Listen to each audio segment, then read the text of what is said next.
Akala ko, ang pagkapunta ko sa ibang mundo ang simula ng aking pangarap bilang isang bayani, pero ito pala ang simula ng aking bangungot. Pinagtaksilan, ninakawan, at pinaratangan ng krimeng hindi ko ginawa. Sa mundong lahat ay kaaway ko, paano lalaban ang isang bayaning walang ibang sandata kundi isang kalasag? Ako si Naofumi, isang karaniwang college otaku na nakatira sa iisang bahay at umaasa sa pinansyal na suporta ng aking mga magulang, kasama ang aking kapatid na walang ambisyon. Isang araw, natagpuan ko ang aking sarili sa isang silid-aklatan habang abala sa pagbabasa ng isang misteryosong aklat na pinamagatang, The Four Heroes Weapons Manual. Bago ko pa mamalayan, dinala na ako sa ibang mundo kasama ang 3 pang individual. Pagdating doon, napansin ko ang isang kalasag na nakadikit sa aking braso at agad kong napagtanto na ako at ang 3 pa ay inaasahang magliligtas sa hindi pamilyar na mundong ito. Habang pilit ko pang iniintindi ang mga nangyayari, ang 3 pa, si Motoyasu na may sibat, si Ren na may espada, at si Atsuki na may busog, ay tila komportable na agad, at nakikipagnegosasyon na sa mga nagpatawag sa amin tungkol sa kabayaran. Siniyasat kaming 4 na bayani upang makaharap ang kanilang pinuno na si Haring Alt-Cramel Romark. Habang binibigyan ng espesyal na atensyon sina Motoyasu, Ren, at Atsuki, binaliwala naman ako ng hari. Ipinaliwanag ng hari ang malalang sitwasyon, ang kanilang mundo ay pinahihirapan ng mga waves of calamity, mga interdimensional na lagusan na panapanahong naglalabas ng mga halimaw. Kaming 4 ay pinili ng mga maalamat na sandata upang ipagtanggol ang mundo laban sa mga wave na ito. Bilang kapalit ng aming kabayanihan, nangako ang hari ng 2 opsyon, maaari kaming pabalikin sa aming sariling mundo sa ilalim ng napakagandang mga kondisyon, o piliing manatili sa bagong mundong ito bilang mga tinitingalang bayani habang buhay. Gayunpaman, ang aming kasalukuyang kakayahan ay hindi sapat upang harapin ang mga paparating na banta. Dahil dito, tiniyak ng hari sa amin na mag-oorganisa ng mga voluntaryo sa umaga upang tulungan kaming mangaso ng mga halimaw para lumakas. Noong gabing iyon, habang namamalagi sa aming mga itinalagang silid, nagsimula kaming matuto tungkol sa isa't isa at sa aming kakaibang bagong kapaligiran. Nadiskubre namin ang konsepto ng status magic, isang sistema na nagbibigay ng detalye tungkol sa aming mga kakayahan at kapangyarihan ng aming mga sandata. Napagtanto rin namin ang isang nakakagulat na katotohanan, bagamat lahat kami ay mula sa Japan, hindi ito ang parehong Japan para sa bawat isa sa amin. Ang 3 pang bayani, dahil nakapaglaro na ng iba't ibang video games na may pagkakatulad sa aming kasalukuyang sitwasyon, ay nagbahagi ng impormasyon tungkol sa mundong kinatatayuan namin ngayon. Nabanggit nila na sa kani-kanilang mga laro, ang aking Shield Hero class ay itinuturing na class ng mga talunan. Bagamat matibay sa pinsala mula sa mga low-level na halimaw, kulang ako sa malakas na opensa, isang kawalan na hindi bubuti kahit tumaas pa ang aking level. Kinaumagahan, humarap ako sa mas marami pang kamalasan. Bagamat may 100 adventurer ang nagboluntaryo para samahan ang mga bayani, wala ni isa ang pumili sa akin. Kumalat na ang balita tungkol sa aking iniisip na kawalan ng kakayahan at kaalaman, kaya hindi ako kanais-nais na pinuno. Tanging si Mine, na orihinal na mula sa grupo ni Motoyasu, ang nagboluntaryong sumama sa akin. Binigyan ng hari ang bawat bayani ng buwan ng allowance, 800 silver coins para sa akin dahil wala akong grupo, at 600 naman para sa iba. Dinala ako ni Mine sa isang panday na nagngangalang Erhard, kung saan nakakuha ako ng isang simpleng chainmail coat sa halagang 100 silver coins. Sa aking pagkadismaya, nalaman kong hindi man lang ako makahawak ng espada. Anumang sandata ang subukan kong kunin ay tumatalsik mula sa aking kamay dahil sa kapangyarihan ng aking kalasag. Sa aking unang araw ng pagsasanay, nilabanan ko ang mga orange balon, mga mabilis at lumilipad na halimaw. Ang aking limitasyon sa labanan ay naging malinaw dahil inabot ako ng 5 minuto para lamang matalo ang isa, habang si Ren ay madaling nakapatay ng marami gamit ang kanyang espada. Gayunpaman, natutunan ko na ang aking kalasag ay maaaring kumain ng mga labi ng halimaw upang magbukas ng iba't ibang anyo. Gumastos ng malaki si Mine para sa isang set ng baluti at espada, at nangakong babawiin ito. Pagkatapos ng hapunan, iminungkahi niyang uminom kami ng alak, ngunit tumanggi ako dahil nais kong matulog ng maaga. Bago magpahinga, itinago ko ang ilang barya sa aking kalasag bilang pag-iingat. Kinabukasan, natuklasan kong ninakaw ang aking mga gamit. Bago pa ako makapag-imbestiga, hinuli ako ng mga Royal Guard at kinaladkad sa harap ng hari at ng iba pang mga bayani.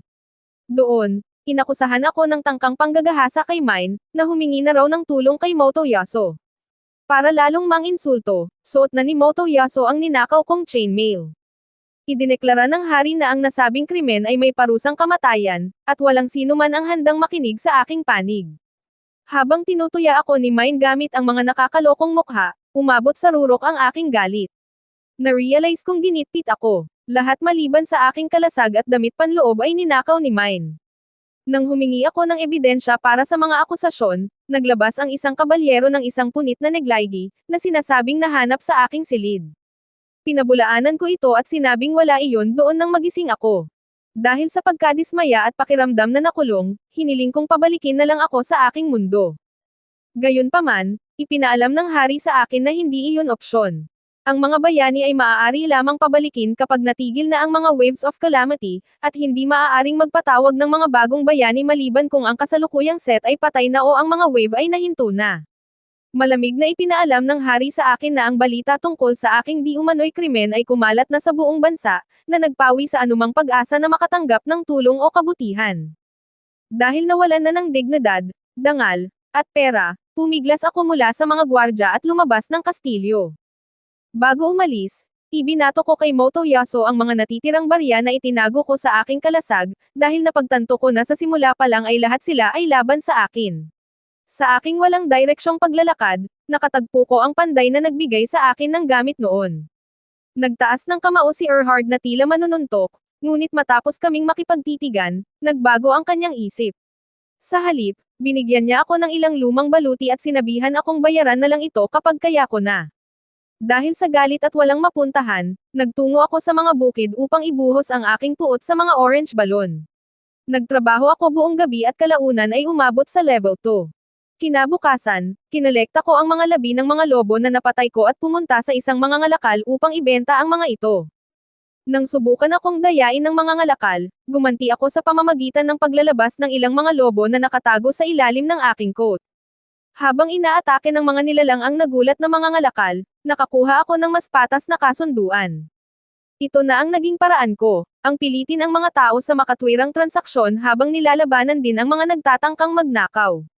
Gayunpaman, napansin ko na nawalan na ako ng panlasa mula noong araw ng mga maling akusasyon. Matapos ang 2 linggo at 2 pang level up, natagpuan ko ang aking sarili sa isang nakakadismayang cycle. Ang kawalan ko ng attack power ay humahadlang sa akin na talunin ang mas malalakas na halimaw, na nagpapabagal sa aking pag-level up, na nagpapanatili naman sa aking panghihina. Habang pilit kong itinataboy ang isa pang grupo ng mga mapagsamantalang miyembro ng party, lumitaw ang isang kakaibang maliit na lalaki na nag-aalok ng isang radikal na solusyon sa aking problema.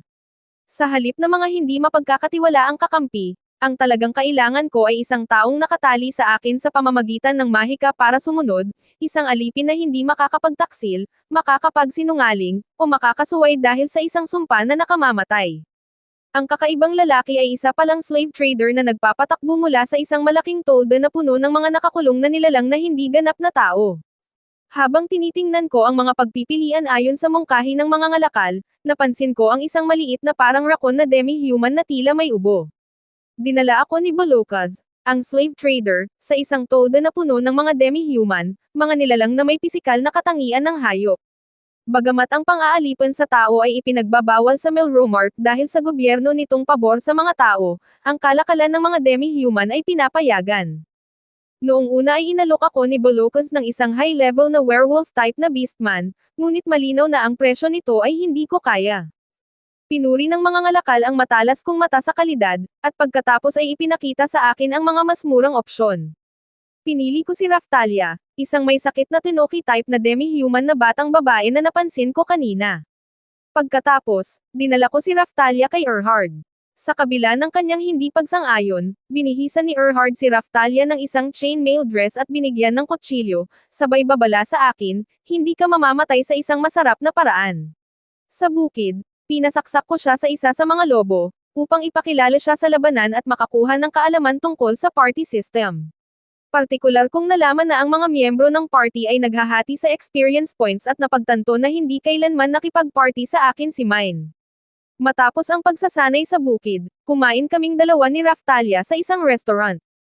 Kalaunan, Habang nagigiling ng mga dahon ng gamot sa kagubatan, binigyan ko si Raftalia ng gamot para gumaling ang sakit nito. Nalaman ni Raftalia ang aking pagkakakilanlan bilang ang Shield Hero at naalala ang sinabi ng kanyang ama tungkol sa maalamat na kabaitan ng bayani sa mga demi-human. Kinabukasan, nalaman ko mula sa may-ari ng tindahan ng gamot na mataas ang demand sa mga gamot dahil sa epekto ng mga wave sa iba't ibang bayan. Ibinaling ko ang aking focus sa pag-iipon at pagbebenta ng mga produktong panggamot.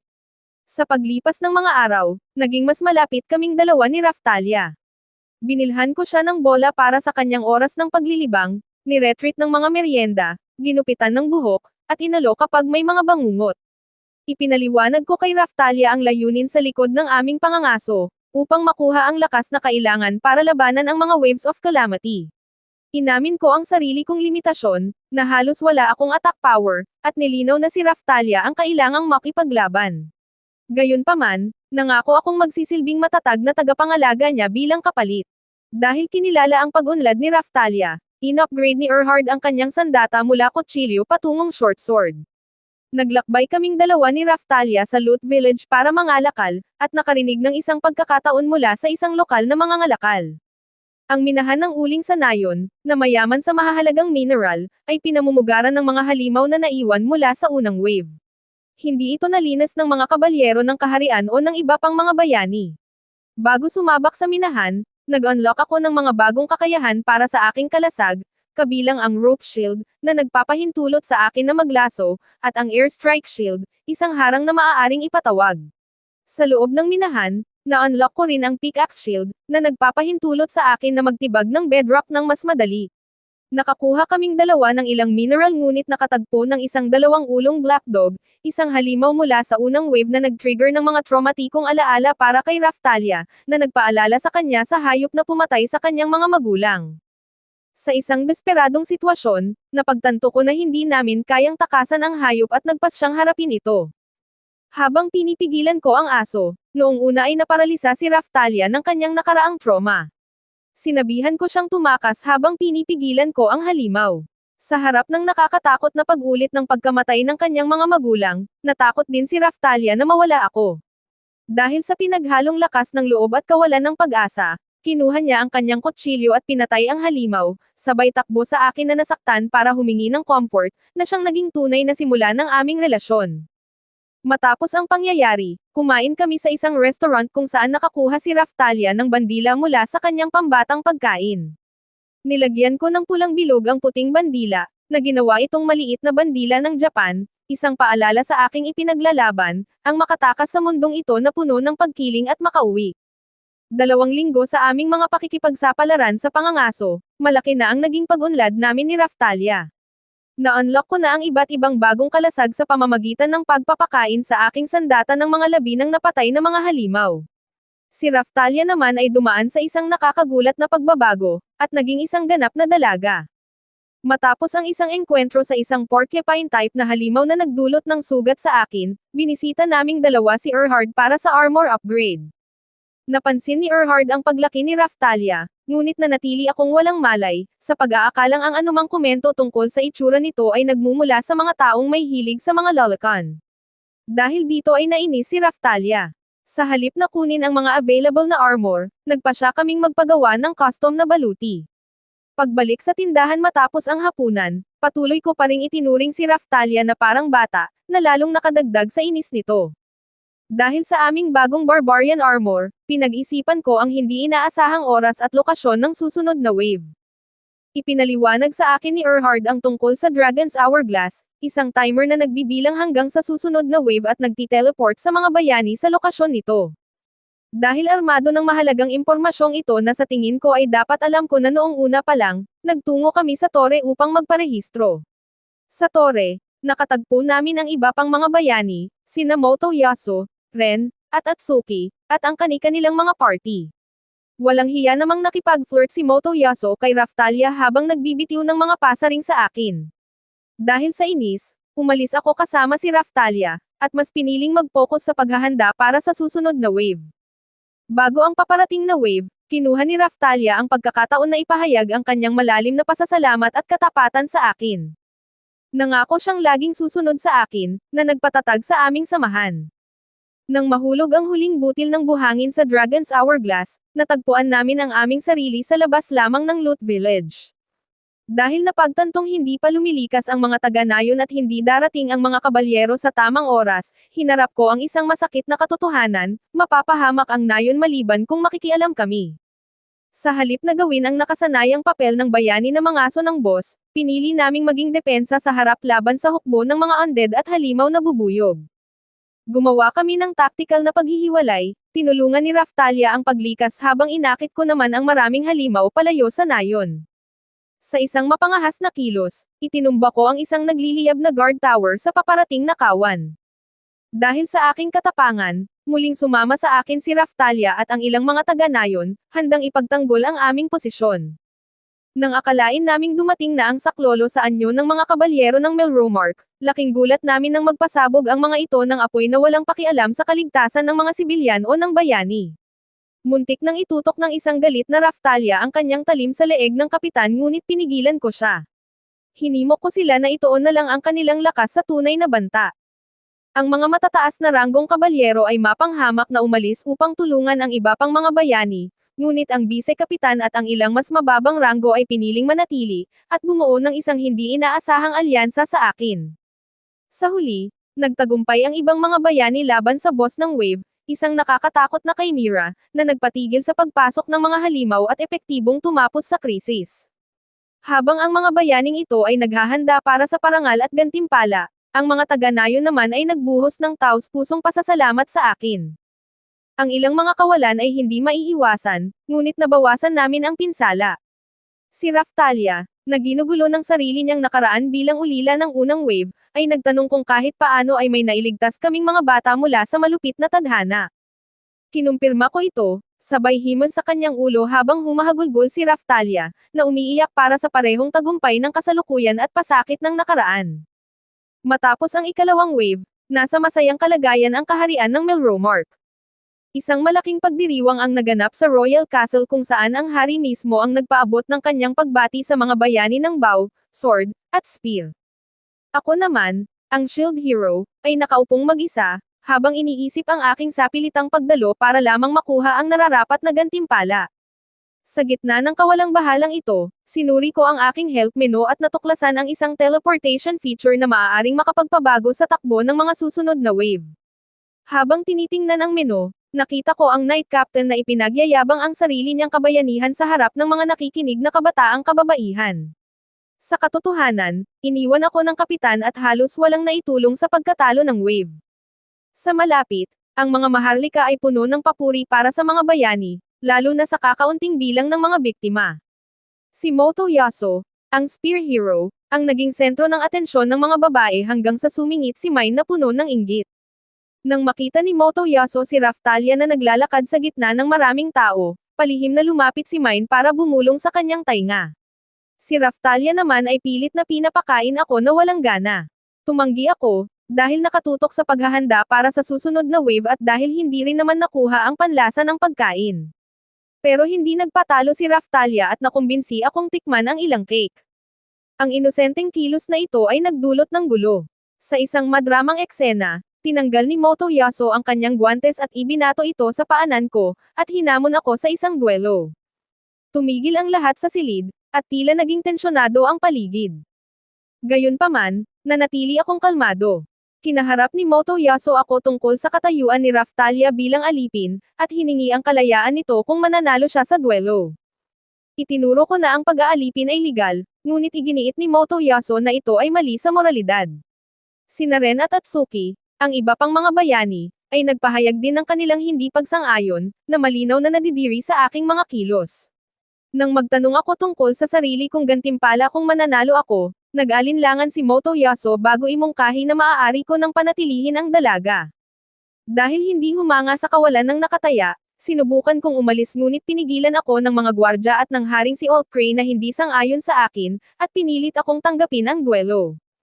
Habang sinusubukan ni Raftalia na patunayan ang kanyang kusang loob na pagsama sa akin, bigla siyang binusalan at kinaladkad palayo, habang binaliwala siya ng hari sa pagsasabing naiimpluwensyahan lamang siya ng slave crest. Dahil sa galit at pagkagipit, At ubiling sumang-ayon ako sa duelo ngunit hiningi ang pagbabalik ni Raftalia sa oras na manalo ako. Ginamit ni Mine ang pagkakataong ito para tuyain ako, na itinuturo ang kawalan ko ng kakayahang umatake at nagdulot ng tawanan mula sa panig na madla. Sa courtyard, nagsimula na ang duelo. Sa kabila ng dihado sa 22 level at ang madla na pabor kay Motoyasu, nanindigan ako. Gamit ang aking light metal shield, madali kong sinalag ang mga atake ni Motoyasu. Buong tapang kong inangkin ang tagumpay ng mabigo si Motoyasu na tumagos sa aking kalasag. Pagkatapos ay sinubukan ni Motoyasu ang isang malakas na Chaos Spear attack, ngunit halos hindi ko ito naramdaman. Dahil nasa cooldown period, naging mahina si Motoyasu. Ginamit ko ang pagkakataong ito para gumanti. Gamit ang aking mga balon monster at iba't ibang kalasag, napaatras ko si Motoyasu. Dahil sa galit, inakusahan ako ng Spear Hero ng hindi patas na pakikipaglaban, ngunit natagpuan na lamang niya ang sarili na nakulong sa aking Dog Demon Shield. Ikinulong ko siya sa isang shield prison na puno ng mga balon monster, na ikinagulat ng madla at ng mga maharlika. Naging tensyonado ang courtyard nang mapagtanto ng lahat na maaari ngang matalo si Motoyasu. Habang papunta na ako sa aking tagumpay, nakialam si Mine gamit ang isang blast ng wind magic. Nang matapos ang kanyang cooldown period, gumanti si Motoyasu ng isang malakas na lightning spear attack. Dahil pagod na at nakuha ang tagumpay, inangkin ni Motoyasu ang panalo. Nang magprotesta ako sa lantarang pandaraya, nanatiling tahimik ang madla, at tinuring akong isang talo nang hindi matanggap ang pagkatalo.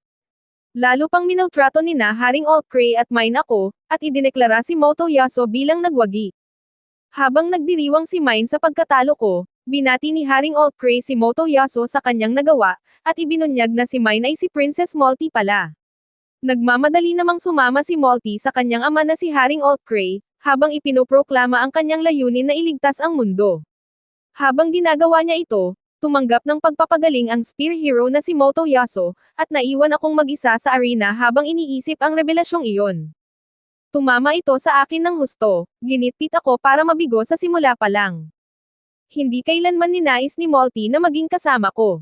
Ang pagsama nito sa akin ay isang planadong palabas lamang para pabagsakin ako, habang ginagamit ang aking inosenteng tiwala. Hindi lamang siya nakakuha ng baluti kundi sinuri rin niya ang kaalaman at kalagayang pinansyal ko. Noong nakuha na niya ang kailangan niya, ninakawan niya ako ng husto, para masigurong mapapahamak ako.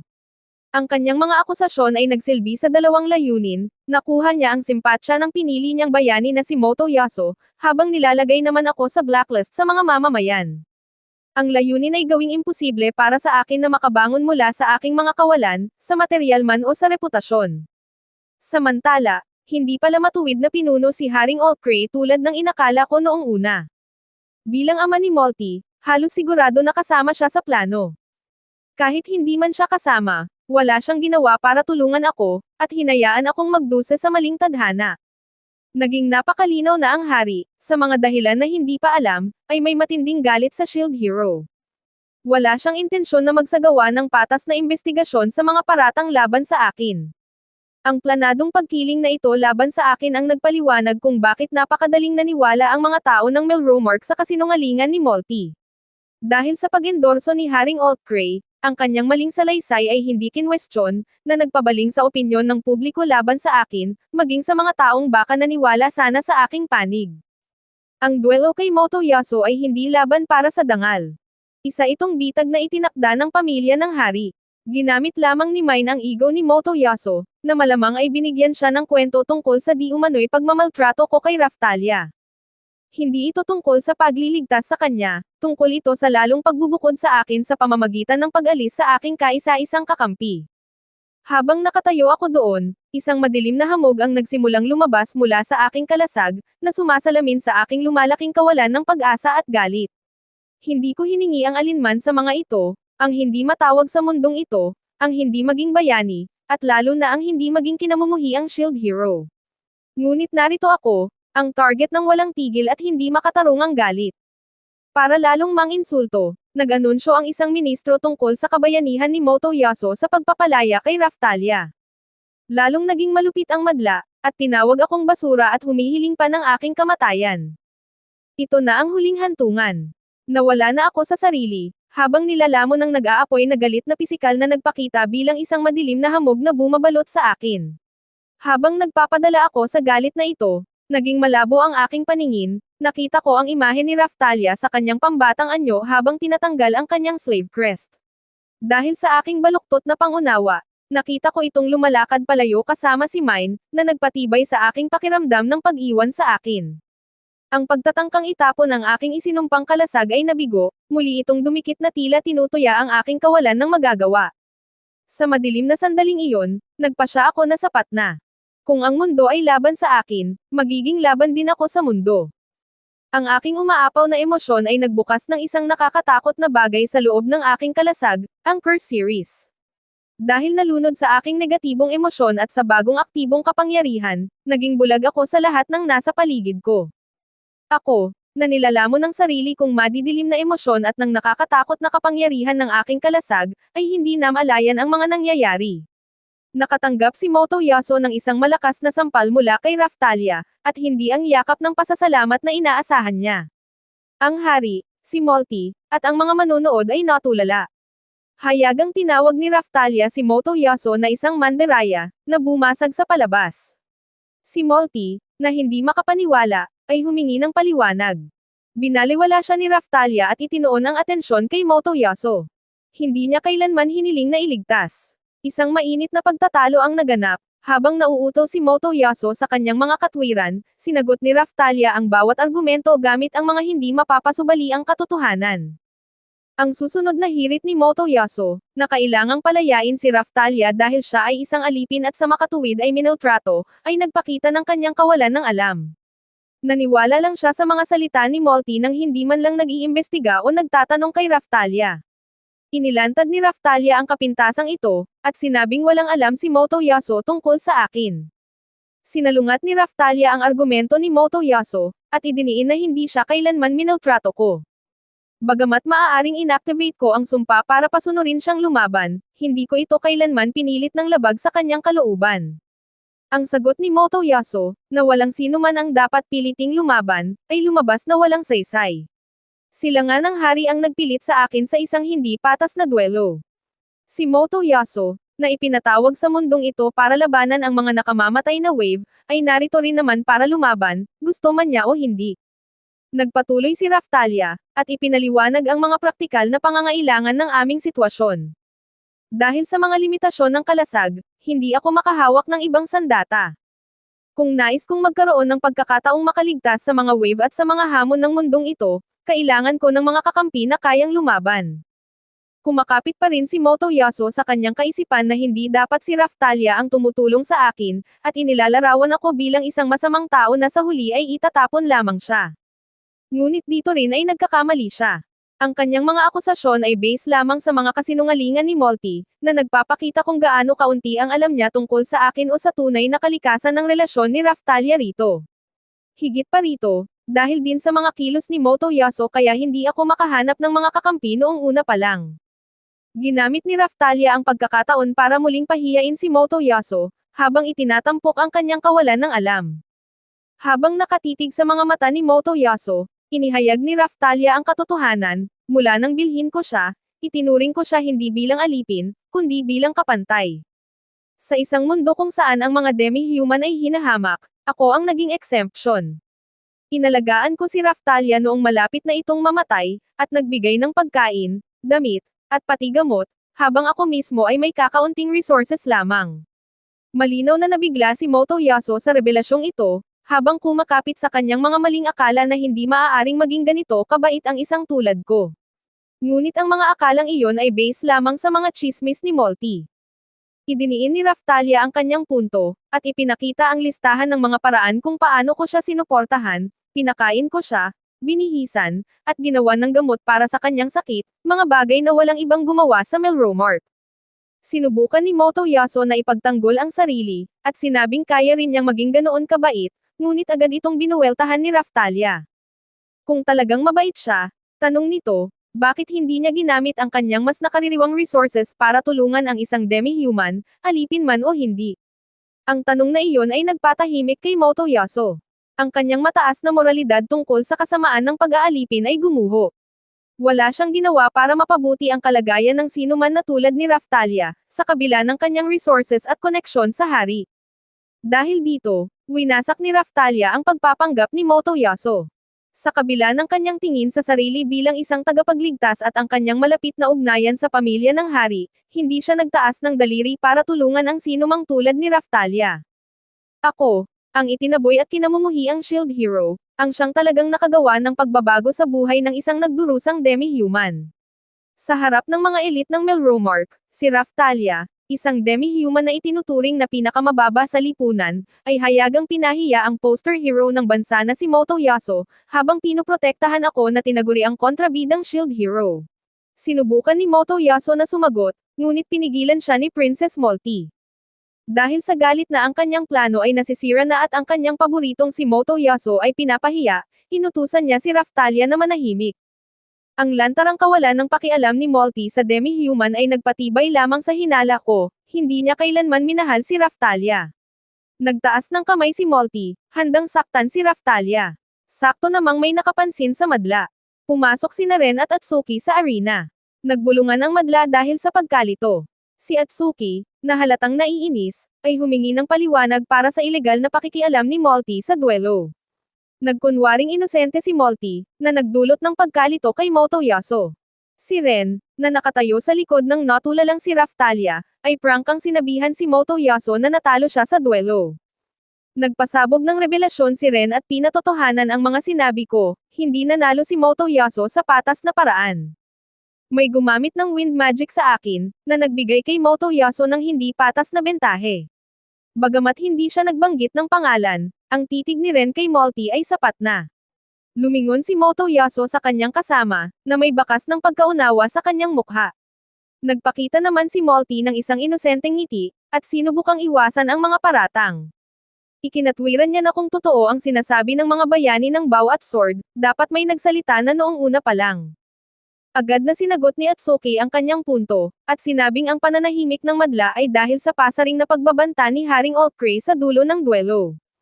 Ang proklamasyon ng hari ay hindi lamang pagdedeklara ng maling panalo, isa rin itong babala sa kanyang mga nasasakupan na manahimik o maharap sa parusa.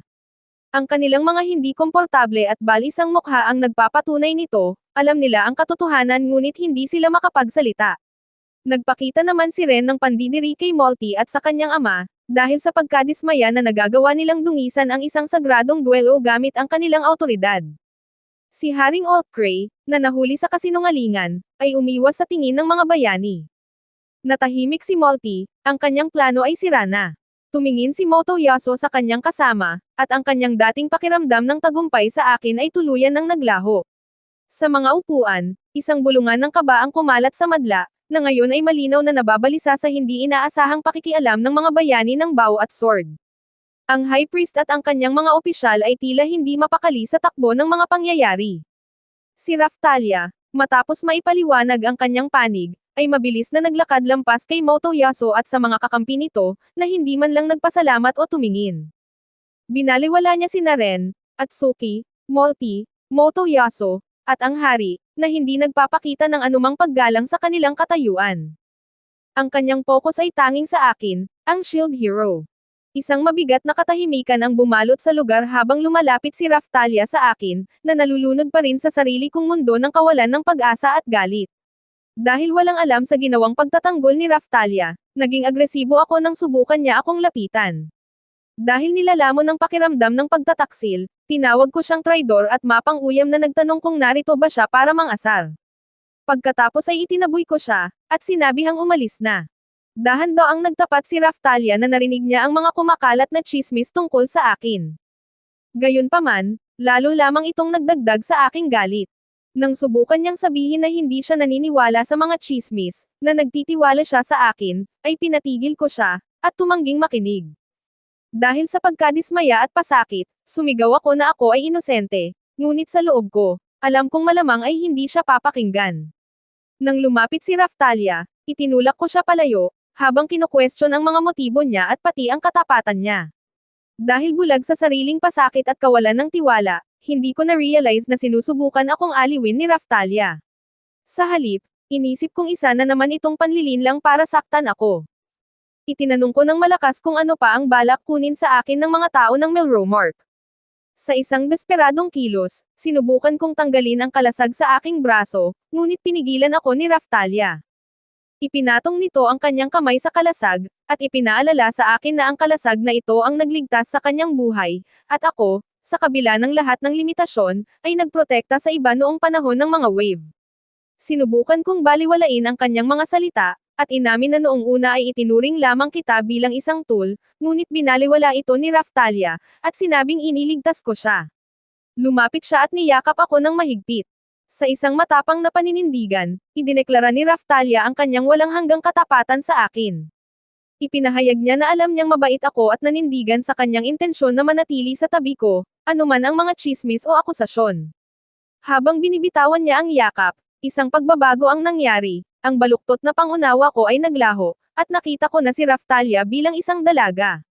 Kasabay nito, ang nakakapanghinang kapangyarihan ng isinumpang kalasag ay nagsimulang mawala.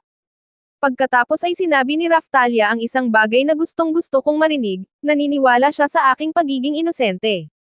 Ang bigat ng emosyon sa kanyang mga salita ay tumama ng malalim sa akin, at bigla kong napagtanto kung gaano ko minaliit ang katapatan nito.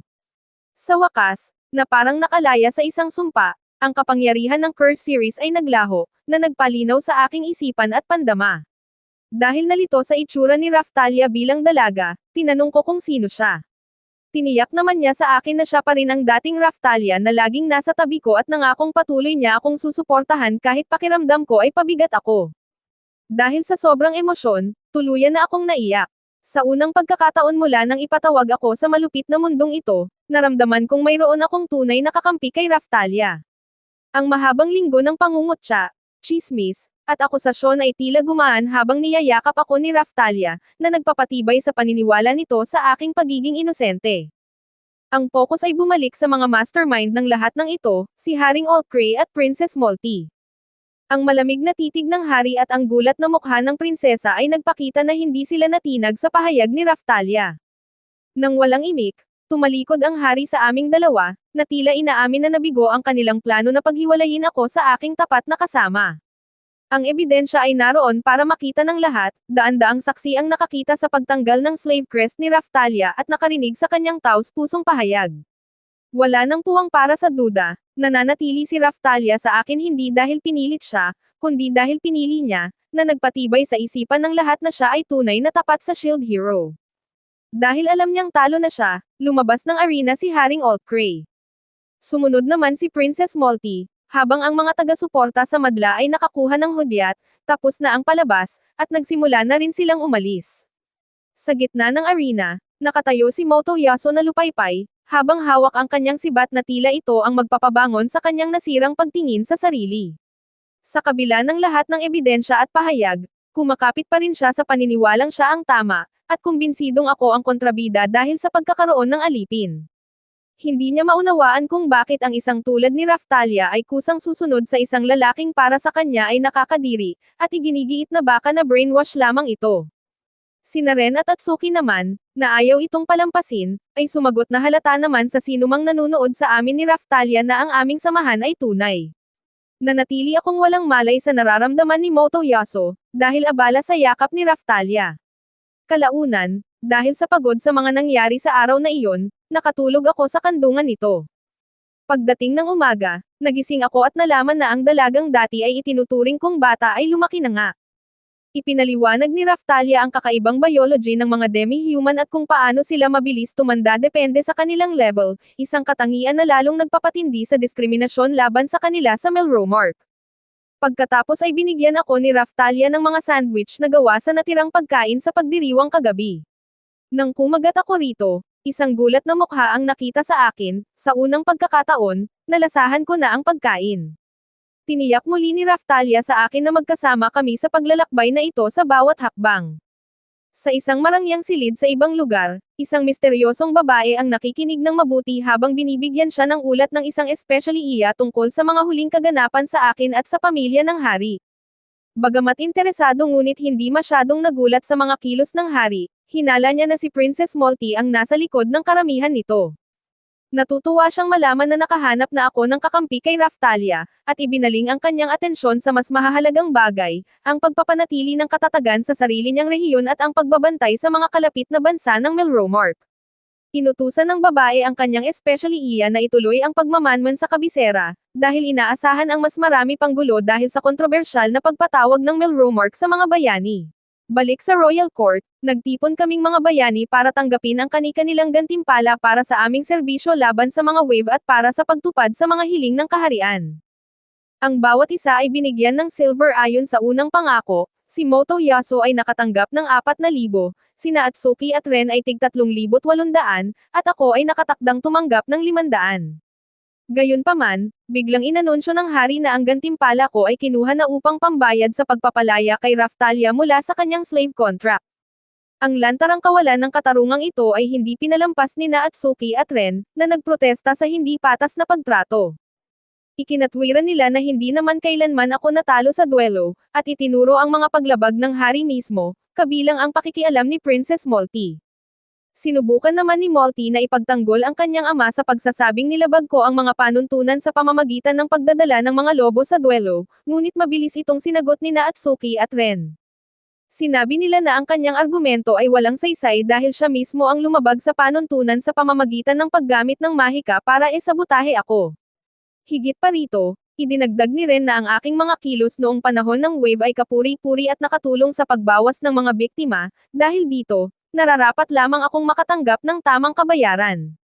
Sa kabila ng matapang na pagtatanggol ni Atsuki at Ren, nanatiling matigas ang hari, bagamat dahil sa pagkontra nila ay atubili niyang ibinigay sa akin ang orihinal na 500 silvers na ipinangako niya sa akin. Matapos matanggap ang maliit na kabayaran, pinalayas ako ng hari sa kastilyo. Bago pa ako makasagot, sumingit si Raftalia na may mapanghamak na tingin sa hari at sa prinsesa. Naghudyat siya na oras na para umalis kami, na nag-iwan sa mga maharlika na halatang naiinis. Dahil kontento na, sumunod ako kay Raftalia, at sabay kaming umalis. Bumalik kami kay Bolokos, kung saan hiniling ni Raftalia ang pagbabalik ng kanyang slave crest. Para sa kanya, ito ay simbolo ng tiwala na mayroon kaming dalawa, bagamat umaasa siya na ang kilos na ito ay magpaparamdam sa akin na isa na siyang ganap na babae. Hindi ko naman nakuha ang puntong iyon habang pinapapasok ang Ritual Ink sa aking maalamat na kalasag. Na-unlock ko ang Slave Series feature, na nagpapataas sa stats ni Raftalia sa bawat level up. Matapos tanggihan ang alok ni Bolokos na muling bilhin si Raftalia, nakakita ako ng isang Monster Egg Raffle. Sa halagang 100 silvers, maaari akong manalo ng random na itlog ng halimaw, kahit papaano. Makakakuha ako ng Philolial, isang nilalang na mainam sa paglalakbay, ngunit mayroon ding dragon egg doon na nagkakahalaga ng 20 gold pieces kung mapapalaki ng tama. Dahil nakita ang pagkakataon, nakinig ako habang ipinapaliwanag ni Bolokos ang isang espesyal na package deal para sa bagong slave crest at sa egg raffle. Pagkatapos ay dumaan ako sa tindahan ng gamot.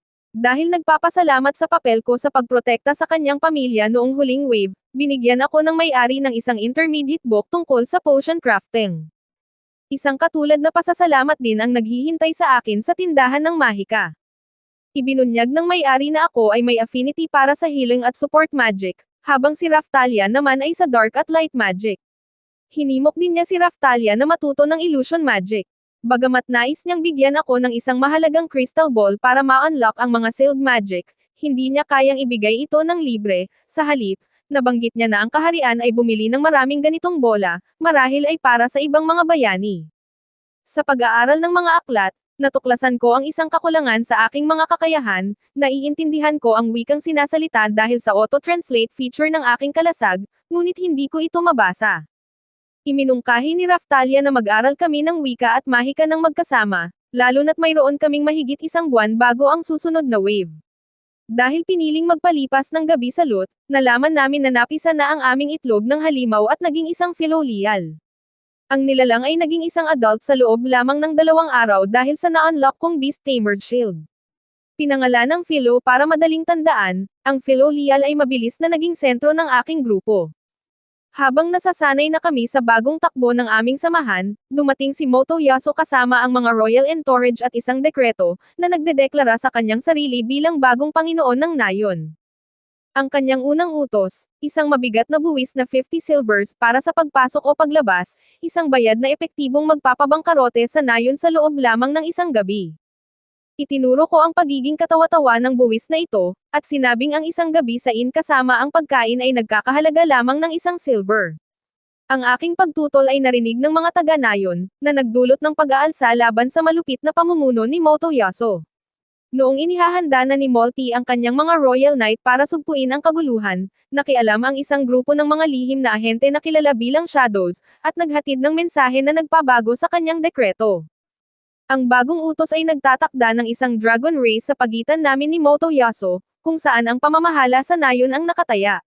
Bagamat ayaw kong sumali sa paligsahang ito, napilitan ako ng hamunin ni Philo ang dragon ni Motoyasu.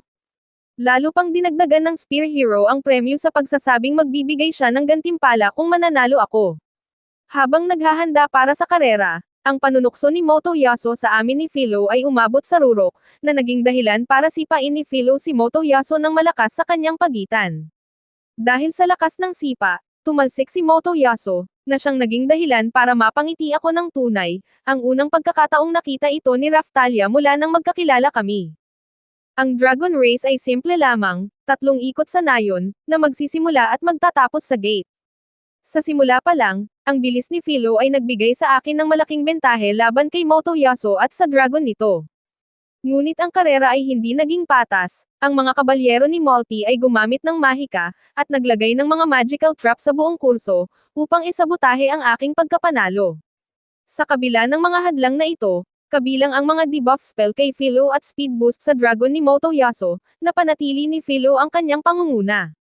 Nalampasan ko ang mga bitag ng madali dahil sa kakayahan ng aking kalasag, at nauna kaming nakatawid sa finish line.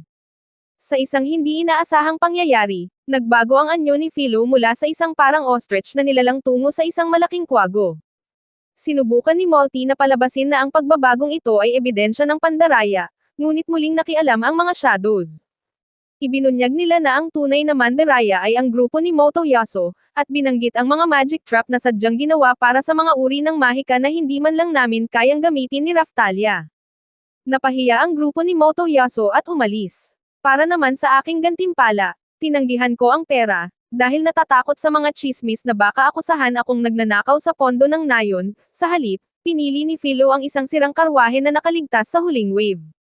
Binigyan din ako ng isang merchant's pass, na nagpapalaya sa akin sa mga tol. Ang ideya ng pagiging isang fighting merchant ay nagbigay sa akin ng excitement. Pag-alis sa nayon, nalaman namin na ang sobrang bilis ni Philo ay may masamang epekto, nahihilo si Raphtalia. Nagkampo muna kami upang hayaan itong makabawi. Nadiskubre ko na ang mga balahibo ni Philo ay napakainit at komportable. Kinaumagahan, gayunpaman, nagising ako at nalaman na si Philo ay napalitan ng isang maliit na batang babae na blonde na may malaanghel na mga pakpak na tumatawag sa akin ng master, at humihingi ng almusal. Kakainin na sana ni Erhard ang kanyang sandwich nang pumasok ako, kasama si Raphtalia, at isang batang blonde na babae na nakabalabal. Sinabi ng bata na gutom siya, at inalok siya ni Erhard ng kagat ng sandwich. Sa kanyang pagkagulat, nagbago ang anyo ng bata tungkol sa isang filolial at nilamon ang buong sandwich sa isang iglap. Ipinaliwanag naming dalawa ni Raphtalia ang aming huling pagbisita kay Bolokos. Ang mga kawan ng filolial ay madalas na may isang royal na nakabalat kayo na kayang magbago ng anyo. Nilagyan din ni Bolokos si Philo ng isang high-grade na slave crest, na nagpaubos sa pera ko. Ang paggawa ng damit na nagbabago rin ng anyo para kay Philo ay lagpas na sa kakayahan ni Erhard, kaya binigyan niya ito ng damit na iniwan ng ibang customer at itinuro kami sa isang lokal na tailor. Ang tailor ay nangangailangan ng mga magic thread, na nangangailangan din ng bagong magic crystal para sa spinning wheel ng may-ari ng magic shop. Sa ngayon, wala pang kristal ang gulong, ngunit tiniyak ng may-ari ng magic shop na si Philo ay may affinity sa wind magic matapos ang isang libreng konsultasyon. Dahil wala nang iba pang opsyon, ang aming grupo ay nag-focus sa pagbawi ng aming mga nawalang pera. Gumawa kami ng ilang mga paninda at ginamit si Philo upang hilahin ang aming karwahe sa pagitan ng mga bayan. Sa aming paglalakbay, nakatagpo kami ng isang lalaki na nagmamadaling tumatakbo sa kalsada. Desperado siyang makakuha ng gamot para sa kanyang may sakit na ina. Matapos makipagkasundo sa bayad, iniwan ko ang karwahe at mabilis kong dinala ang lalaki gamit ang likod ni Philo sa bahay ng kanyang ina. Doon, ginamit ko ang aking kakayahan sa paggawa ng gamot para palakasin ang epekto nito, at napagaling ang babae.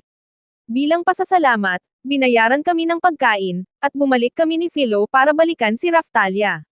Ang aming grupo ay gumugol ng ilang araw sa paggawa ng pera sa pamamagitan ng pagbebenta ng mga gamit, gamot, at pag-aalok ng sakay, at unti-unti kaming sumikat. Nabanggit ni Hikwol, isang accessory merchant, na ako ay kilala na ngayon bilang isang saint healer na naglalakbay gamit ang isang karwahe na hinihila ng God of Domestic Birds. Habang pinag-uusapan ito, nakita ni Raftalia ang isang grupo ng mga thugs sa kalsada. Sinabi ng pinuno ng mga ito ang kanilang intensyong pagnakawan ang mga ngalakal at gawin ang nais nila kay Raftalia.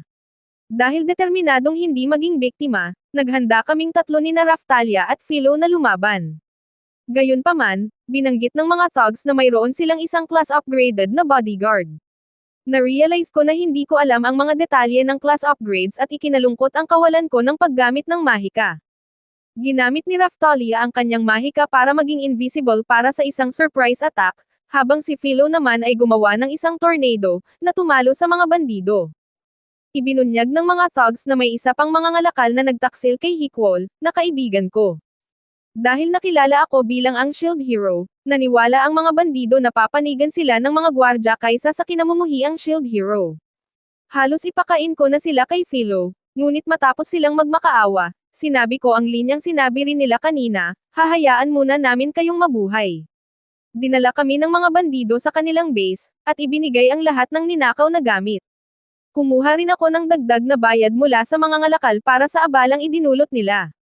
Dahil humanga sa husay ko sa negosyo, inalok ng mga ngalakal ang kanyang mga koneksyon at pagsasanay bilang isang craftsman. Natuto akong mag-refine ng mga metal, gumawa at maglagay ng mahika sa mga hiyas, at nakakuha pa ng ilang kaalaman sa mahika. Ipinakilala rin ako sa mga kontak ng mga ngalakal, na nagbahagi ng iba't ibang chismis tungkol sa mga bayani.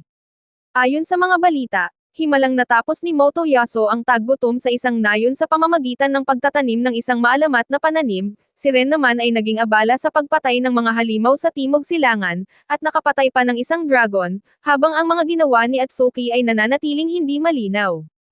Higit pa rito, binigyan ako ng mga ngalakal ng isang mahalagang rekomendasyong liham, na nagbibigay sa akin ng karapatang magmina ng mga mineral at hiyas. Gamit ang liham na ito, natuklasan ko ang lokasyon ng magic gem na kailangan para sa mga damit ni Philo. Kasama ang may-ari ng magic shop, naglakbay kami sa isang kuweba na katabi ng isang abandonadong templo. Sa loob ng kuweba, nakakita kami ng isang walang lamang treasure chest na may babala sa isang sinaunang wika, na nagsasabing huwag itong bubuksan o kukunin ang nilalaman nito, mga buto. Isang masamang pakiramdam ang naramdaman ko. Habang nililibot ang kuweba, nalito ang aming grupo nang marinig namin ang boses ng isa't isa. Nagpahayag si Raftalia ng kanyang sama ng loob sa pagiging alipin ko, at si Philo naman ay nagsalita ng mga nakakatakot na kagustuhan. Nakialam ang may-ari ng magic shop, at ibinunyag na ang mga halimaw sa kuweba ay ginagaya ang kanilang mga iniisip at nilalaro ang kanilang mga boses para mag-away-away kami. Matapos pawiin ang mga ilusyon, gumamit si Philo ng mahika para talunin ang mga mapanlinlang na nilalang na ito. Sa pagpapatuloy ng aming lakad, nakatagpo kami ng isang maliit na na kasing laki ng leon. Napagtanto ni na Raftalia at Philo na sinusundan ng si Raftalia sa pamamagitan ng tunog. Sa isang matalinong kilos, ginamit ko ang aking bagong voice Jenga shield, na pinalakas ang boses ni Philo na parang megaphone, at ginulat ang sa pamamagitan ng napakalakas na tunog. Natalo rin ang nilalang sa pamamagitan ng pinagsamang fire magic, espada ni Raftalia, at malakas na sipa ni Philo. Matapos makuha ang mga kristal, bumalik kaming grupo sa magic shop. Ginamit namin ang sariling mana ni Philo para gumawa ng magic thread na kailangan para sa kanyang mga damit. Sa pagkalkula sa kabuuang gastos, kabilang ang mga damit at high-grade monster seal, nalaman ko na aabot ito sa 340 silvers. Kasama ang orihinal na 100 silvers na ginastos sa pagbili kay Philo, idiniin ko na kailangang magtrabaho ng mabuti ni Philo para mabayaran ang mga utang na ito. Dahil sa impormasyon mula kay Hikwol, nagtungo ako at ang aking grupo sa Lerno Village para magbenta ng isang kailangang herbicide. Pagdating doon, nalaman namin na ang nayon ay pinahihirapan ng mga agresibong vines na may mga bunga. Ipinaliwanag ng pinuno na ang maling tangka ni Motoyasu na lutesin ang taggutom sa pamamagitan ng pagtatanim ng bioplant seed ang nagdulot ng kaguluhang ito. Ang mga butong ito ay pareho sa mga nakita ko sa kuweba sa Timog Kanluran. Ang bioplant ay noong una ay nagbigay ng mga nakakaing halaman, ngunit nag-mutate ang mga ito at naging mga halimaw matapos umalis ni Motoyasu, at naging parasitiko pa na humahawa sa mga taga-nayon. Isang grupo ng mga adventurer ang sumubok na bunutin ang mga halaman ngunit hindi na nakabalik. Iniligtas ni Philo ang mga adventurer na ito at laking gulat nila nang magsalita ito, at ibinunyag na ako ang savior of the heavenly fowl. Matapos pagalingin ang mga taga-nayon, nakiusap sila sa akin na tapusin ang nasimulan ng mga adventurer, ang pagpuksa sa bioplant. Matapos pagsabihan ang mga taga-nayon sa kanilang kawalan ng pag-iingat, tumanggap ako ng bayad para sa aking gamot at paunang bayad para sa pagpuksa sa halimaw, at pagkatapos ay nagsimula ng kumilos, habang ibinubunyag ang aking papel bilang ang shield hero. Sa aming mabilis na pag-atake sa mga bioplant, sina Raphtalia at Philo ay nagkamali at nalagay sa mga nakakatawang sitwasyon, na nagdulot ng inis kay Raphtalia at ngiting aso naman kay Philo. Dahil kinilala ang pagiging epektibo ng paggamit ng aking mga kakayahan sa kalasag para ikalat ang herbicide, hinarap ko ang mga halaman gamit ang aking matinding depensa, at direktang ibinuhos ang herbicide sa core ng orihinal na bioplant, na nagwasak dito. Upang maiwasan ang sakuna sa hinaharap, inutusan ko ang aking mga kasama na kolektahin ang mga buto. Dahil na-unlock ang iba't ibang kalasag sa pamamagitan ng aking maalamat na sandata, nakuha ko ang kapangyarihan na suriin at baguhin ang mga halaman. Matapos ang isang gabing pag-aaral sa aking mga bagong kapangyarihan sa kalasag, gumawa ako ng mahahalagang pagbabago sa mga halaman, na nililimitahan ang kakayahan nitong mag-mutate at kinokontrol ang bilis ng paglaki at dami ng bunga. Plano ko na ibenta ang aking mga binagong buto, ngunit ang mga taga-nayon, na natatakot sa kanilang nakaraang karanasan, ay ipinagpalit ang mga ito sa lahat ng kanilang hindi binagong bunga. Upang maiwasan ang sakuna at masigurado ang kita, nalaman ko na mahirap kausap ang mga taga-nayon sa pagbebenta ng buto kaya mabilis kong ibinenta ang mga binagong buto kay Hickwol, at kumita ng malaki. Nag-alok naman si Hickwol ng isa pang gawain, ang paghahatid ng isang package sa isang inn na may malapit na hot spring. Matapos makumplito ang paghahatid at kumita ng pera, nagpasya kaming tatlo ni Raphtalia at Philo na manatili doon ng isang gabi. Gayunpaman, naging malinaw ang lumalaking selos ni Raphtalia sa pagiging malapit ni Philo sa akin. Sa kabila ng kanyang pagsisikap na mapalapit sa akin at isipin ang aming hinaharap, nararamdaman niyang natatabunan siya ng presensya ni Philo. Laging nakadikit si Philo sa akin at pinapasuklay pa ang kanyang buhok. Nang marinig ang tungkol sa isang bihirang bagay na nagngangalang latium, na maaaring gamitin sa paggawa ng accessory na nagpapalalim ng pagmamahalan, nakakita ng pagkakataon si Raphtalia. Nang sumapit ang gabi, nagkusa si Raphtalia na kumuha ng latium. Nalaman niya na isang ibon na nagngangalang Gagoko ang nangongolekta ng mineral na ito, kaya sinubukan niyang hanapin ang isa sa kanilang mga pugad. Nagkataon naman na pareho ang naisip ni Philo, sa layuning kumuha ng itlog ng Gagoko para patunayan ang kanyang sarili bilang isang mainam na kapareha para sa akin. Isang karera ang naganap, kung saan ang lakas at bilis ni Philo ang nagbigay sa kanya ng bentahe, ngunit nahulog siya sa bangin dahil sa kanyang pagiging malaro. Sa pagtatangkang iligtas si Philo, nahulog din si Raphtalia, na naging dahilan para makatagpo sila ng isang parang baboy ramon na halimaw, ang Silver Razorback. Nakatakas sila sa nilalang at lalong naging malapit sa isa't isa dahil sa pakikipagsapalaran na ito. Habang sinusubukang magnakaw sa pugad, lumitaw ang Silver Razorback at sinira ang mga itlog, na nagpatalsik sa mga mineral. Dahil sa galit, ibinuhos ng mga dalaga ang kanilang puot sa baboy ramo at dinala ito sa bayan bilang bihag, at kalaunan ay ibinente sa mga taga-nayon.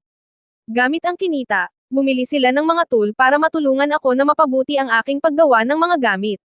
Matapos magpasalamat, iminungkahi ko na maglinis kami sa mga hot spring, at bagamat itinuring silang parang mga bata, sumang-ayon sila na ipagpatuloy ang pagpapalalim ng aming ugnayan. Habang naghahanda ang aming grupo na umalis kinabukasan, narinig ko ang isang mga ngalakal na pinag-uusapan ang mabilis na pagbenta ng mga gamot sa malapit na East Village. Dahil nagpa siya sa aming susunod na negosyo, nagtungo kami sa direksyong iyon. Gabi na at abala ako sa paggawa ng mga accessory, isang bracelet para kay Raphtalia at isang hair clip para kay Philo. Pagdating ng umaga at habang naghahandang umalis, Isang matandang babae at isang batang lalaki ang lumapit, na nagbabala tungkol sa isang nakamamatay na salot na tumama sa kanilang nayon at hindi magamot ng ordinaryong gamot. Sa nayon, sinunod ko ang aking routine, na naggagamot ng mga may sakit at sugatan at tumatanggap ng bayad, bagamat alam kong mga sintomas lamang ang nagagamot ko. Ipinaliwanag ng doktor ng nayon na ang pinagmulan ng kanilang problema ay nasa kabundukan, ang mga hangin na may dalang lason mula sa bangkay ng isang dragon. Ang dragon na ito ay pinatay ni Ren isang buwan na ang nakakaraan at ang katawan nito ay iniwang atraksyon para sa mga turista. Gayunpaman, panandalian lamang ang kasaganaan dahil ang mga taga-nayon ay agad na nabiktima ng lasong dala ng hangin mula sa bundok. Para lalong lumala, ang impluwensya ng bangkay ng dragon ay nagpabago sa mga lokal na halimaw at naging mga malulupit at naglalabas ng lasong nilalang, na ginagawang imposible para sa mga regular na adventurer na pumunta sa kabundukan. Sa kabila ng malalang sitwasyon, sinasabi ng mga kabalyero at bayani ng kaharian na masyado silang abala para harapin ang problema, at nag-aalok lamang ng mga pangako ng dagdag na gamot. Tumayo ako, at hiniling sa guild na kanselahin ang request habang sumasang-ayon na ako na mismo ang haharap sa problema sa halagang 5,000 silvers. Ang matapang na hiling na ito ay nagpapakita na hindi na ako magpapagamit bilang isang inosenteng tagapagligtas. Matapos bigyan ng buff si Philo, sumugod kami sa bundok, habang hinaharap ang mga halimaw sa daan. Gayunpaman, pagdating sa mga labi ng dragon, isang hindi inaasahang pangyayari ang naganap, ang katawan ng dragon ay muling nabuhay, at naging isang nakakatakot na zombie dragon. Dahil sa instinct, umatake si Philo sa muling nabuhay na nilalang, dahil sa galit na mayroon sa pagitan ng mga dragon at Philo-Lial. Sa isang nakakagulat na pagkakataon, nilamon ng buo si Philo ng undead na hayop. Nang makita ito, ang galit ko ay umapaw. Nararamdaman ko na ang mundo ay paulit-ulit na kinukuha sa akin ang mga mahahalagang bagay. Isang glitched message ang lumitaw na nagtatanong kung gusto ko ng kapangyarihan at kung kinamumuhian ko ang lahat. Ang mga alaala kina Molty, Haring Altcray, at sa mga bayani ay bumaha sa isipan ko habang nagpapadala ako sa matinding galit. Matapos salagin ang atake ng dragon, ang mga apoy mula sa Rage Shield ay bumalot sa akin, habang ang aking mga galit na salita ay humihiling ng paakit at kamatayan para sa nilalang. Nagtagumpay ang boses ni Raphtalia na ilabas ako mula sa aking mapanirang kalagayan, ngunit malala ang kalagayan ni Raphtalia, nalason siya ng atake ng dragon at napaso ng bago kong kalasag. Ang banta ng dragon ay nananatili pa rin, at ang tanging opsyon ay ang kinatatakutang Cursed Shield, na kayang tumalo sa hayop.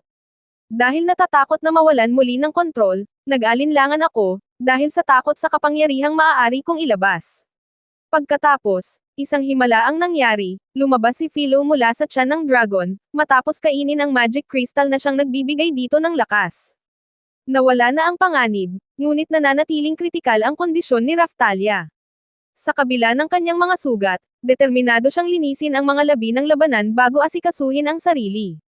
Sumunod naman ako, at inasikaso ang mga labi ng dragon. Ang bayad ng nayon ay ginamit ko para sa paggamot ni Raphtalia. Idiniin ng doktor ang pangangailangan para sa mataas na kalidad na holy water para mapagaling siya, at ibinalik ang karamihan ng bayad para makakuha ako nito. Ibinigay ni Philo sa akin ang isang piraso ng kristal ng dragon. Matapos itong ipakain sa aking kalasag, na-unlock ko ang isang misteryosong kapangyarihan na hindi ko pa kayang gamitin. Ang Wrath Shield ay naiiba sa upgrade tree, at nagbibigay ng isang madilim na anino sa potensyal nito. Habang nagpapakita ng pagsisisi sa aking takot at humihingi ng paumanhin para sa aming sariling kahinaan, ang tunay na kabaitan ni Raphtalia at Philo ay nagdulot ng isang bihirang ngiti sa akin.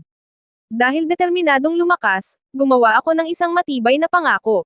Makalipas ang ilang araw, kaming tatlo ni Raphtalia at Philo ay abala sa pakikipaglaban sa isang hukbo ng mga halimaw, habang ginagawa ang aming trabaho na linisin ang lugar.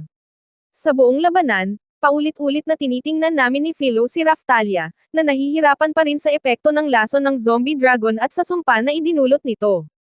Nang maipon na ang sapat na pondo, ang prioridad ko ay makakuha ng holy water na kailangan para mapagaling si Raphtalia. Sa aming pagbabalik sa Castle Town, isang hindi inaasahang pagkakataon ang naganap, isang grupo ng mga Philo-Lial ang pumalibot sa isang anak ng maharlika na nagngangalang Melty. Mabilis na naging magkaibigan sina Philo at Melty, sa kabila ng maling akala ng ibon tungkol sa sarili nitong species. Habang hinahayaan sina Philo at Melty na maglaro, ginawa ko naman ang aking trabaho bilang manggagamot sa kalapit na nayon.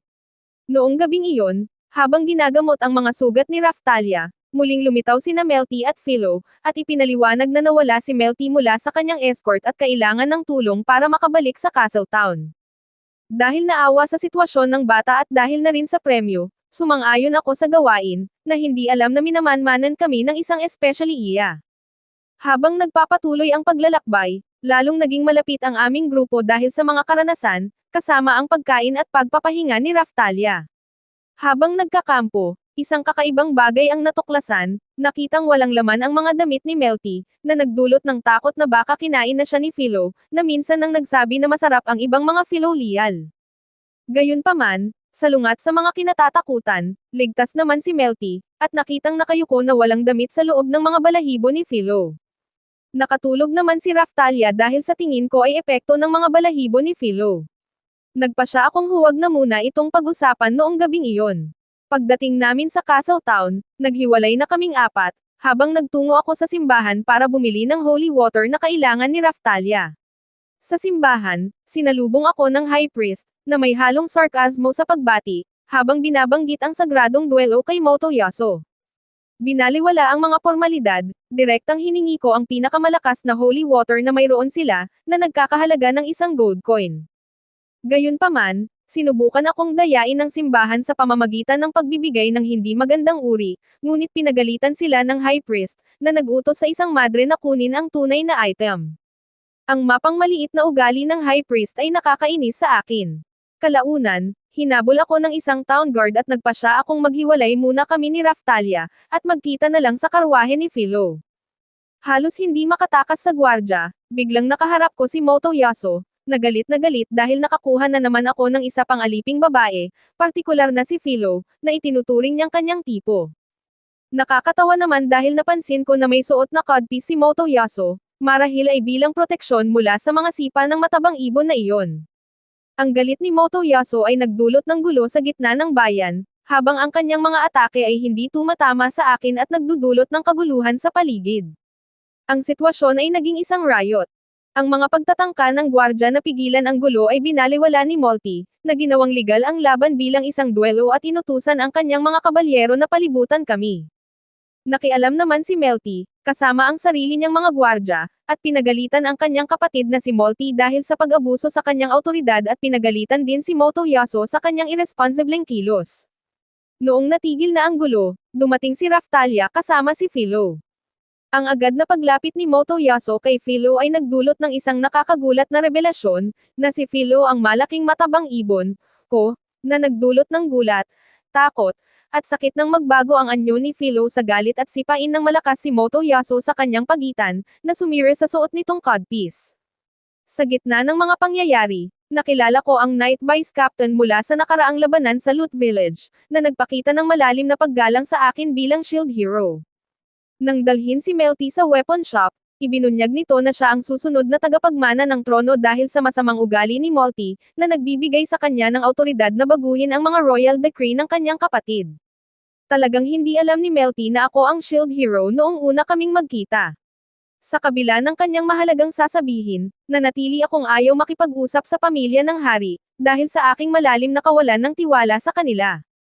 Prangkang sinabihan ko si Melty na hindi ako magtitiwala sa kanya dahil sa pagiging maharlika niya, at inutusan ko itong umalis na agad.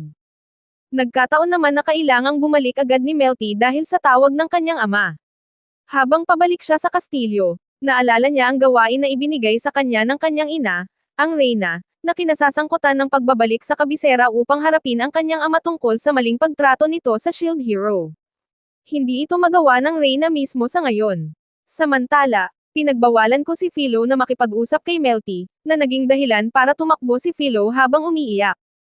Habang iniisip ko ang mga ginawa ng hari at ni Melty, isang grupo ng mga kabataang kabalyero at demi-human na sorcerer ang pumasok sa tindahan, at nagpahayag ng kanilang kagustuhan na sumama sa party ko para sa susunod na wave. Gusto nilang makipaglaban kasama ko at hindi ang ibang mga bayani, dahil lahat sila ay mula sa Loot Village, ang lokasyon ng nakaraang wave. Nakilala ko ang pinuno bilang ang gwardya na humabol sa akin noon at ang isa pa na kasama kong lumaban noong huling wave. Pareho kaming lahat ng dahilan na ang pagsama sa party ng mga bayani ay magdadala sa kanila sa lokasyon ng wave. Sumang-ayon ako sa kanilang hiling sa isang kondisyon, kailangan nilang magbayad ng 150 silvers para sa accessory na ginawa ko at para sa karapatang sumama sa aking party. Nangako silang babalik matapos makalikam ng pera. Tungkol naman sa pakay ng aming pagbisita, in-upgrade ko ang aking baluti at ang kay Raftalia sa tulong ni Erhard. Sa gitna ng proseso, tinanong ko si Erhard tungkol sa mga bituin sa tabi ng mga pangalan ni Philo at Raftalia sa aking status screen. Ipinaliwanag ni Erhard na ang mga bituin ay nangangahulugang naabot na nila ang level cap at kailangan ng class upgrade sa Dragon's Hourglass para makapagpatuloy sa pag-level up. Pinag-usapan ko ang tungkol sa class upgrade sa aking mga kasama. Habang bukas si Raftalia sa desisyon ko, idiniin niya na ito ay isang mahalagang desisyon na dapat isaalang-alang ang aking hinaharap matapos akong makabalik sa aking sariling mundo. Nagulat si Raftalia sa sinabi ko. Sa simbahan, hiningan ako ng napakamahal na 15 gold para sa bawat class upgrade. Nang mapansin ang nakakalokong ngiti ng madre, nagpa siya akong sumunod na lang at ibinigay ang pera para sa class up ni Raftalia. Gayunpaman, may isa pang madre ang dumating at umamin sa pagkakamali, habang ipinapakita ang isang royal decree na nagbabawal sa akin at sa aking party na tumanggap ng mga class upgrade. Dahil sa galit, umalis ako. Hinarap ko si Bolokas, na kumita ng malaki sa kanyang negosyo at sumikat sa pagbibigay ng dekalidad na mga alipin sa akin. Hiningi ko na malaman kung paano nakakakuha si Bolokas ng mga class upgrade para sa kanyang mga alipin. Ipinaliwanag ni Bolokas na hindi siya makapag-alok ng mga class upgrade, ngunit ang ibang mga bansa tulad ng Zeltobel, Silk Belt, o Shield Freedom ay maaaring may opsyon. Habang inirerekomenda ni Bolokas ang Shield Freedom, na-realize ko na hindi ako aabot doon sa oras para sa susunod na wave.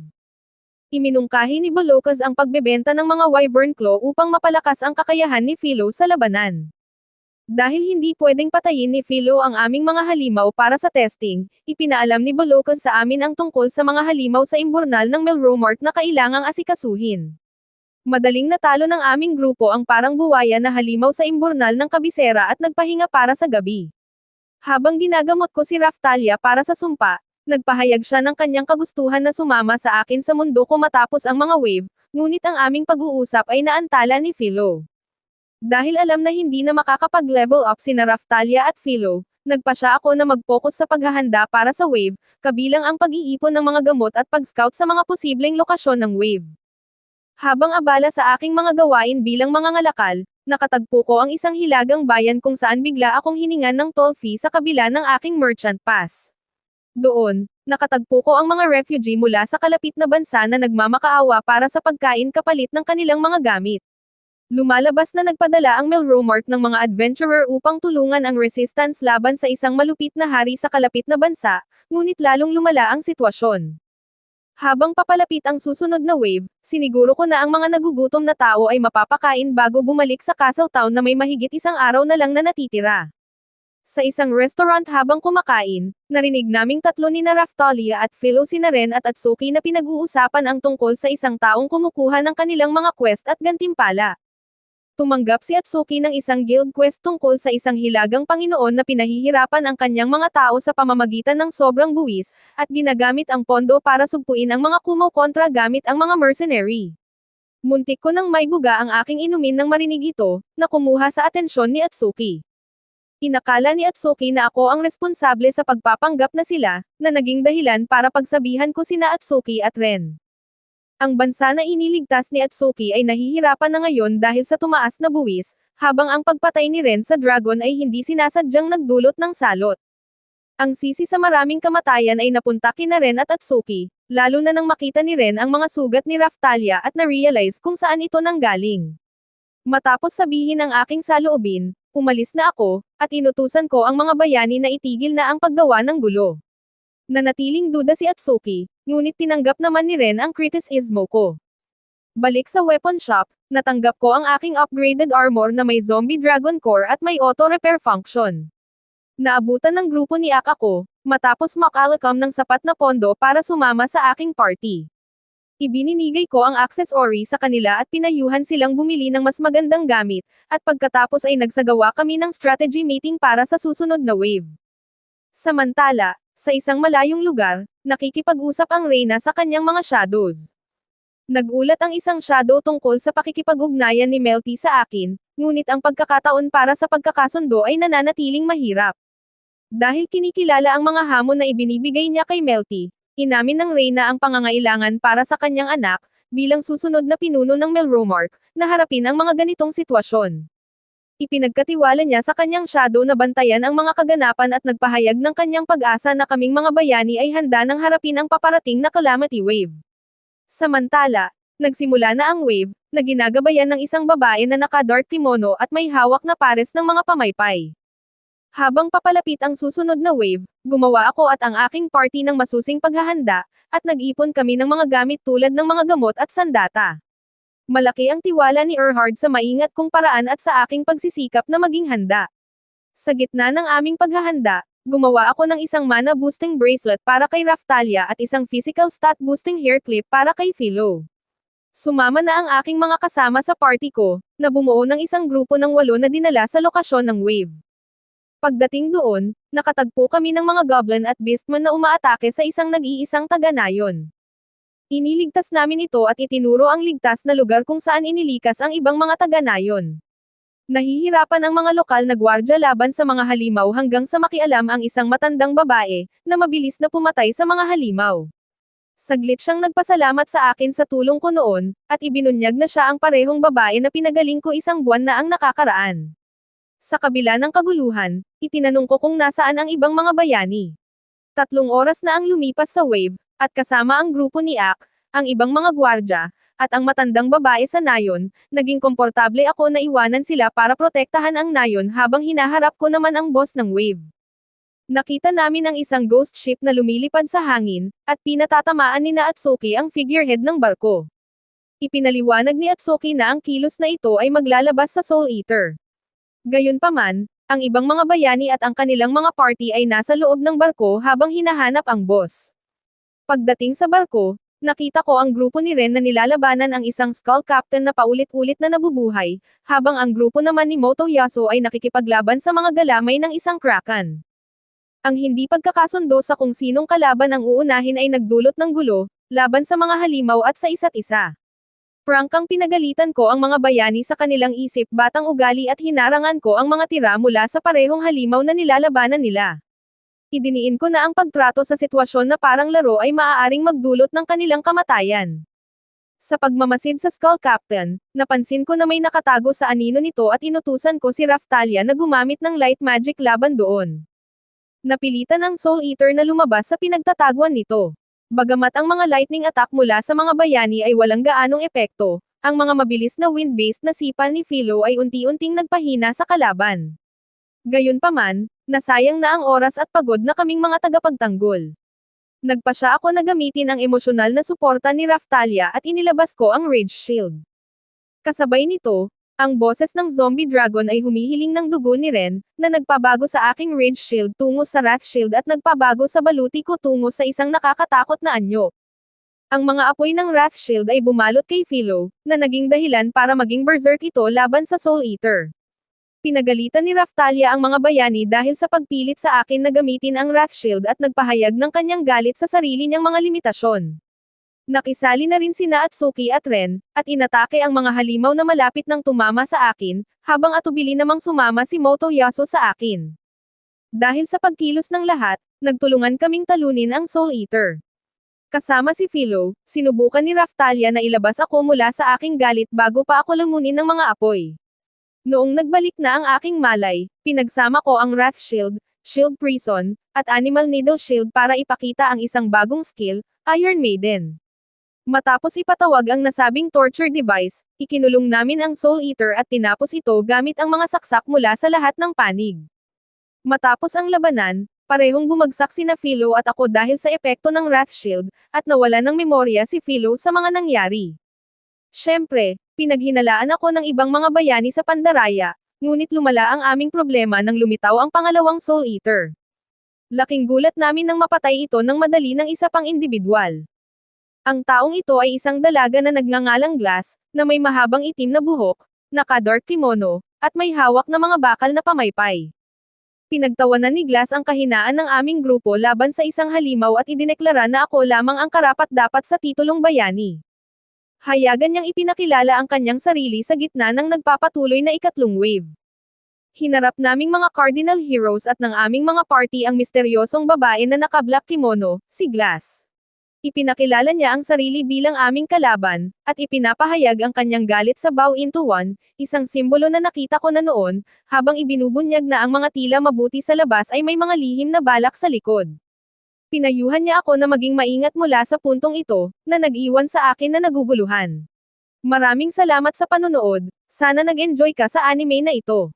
Mag-subscribe at pindutin ang notification bell upang updated ka lagi sa mga bagong video na may upload namin, at para makatutok sa higit pang Tagalog anime recap, magkita tayo sa susunod.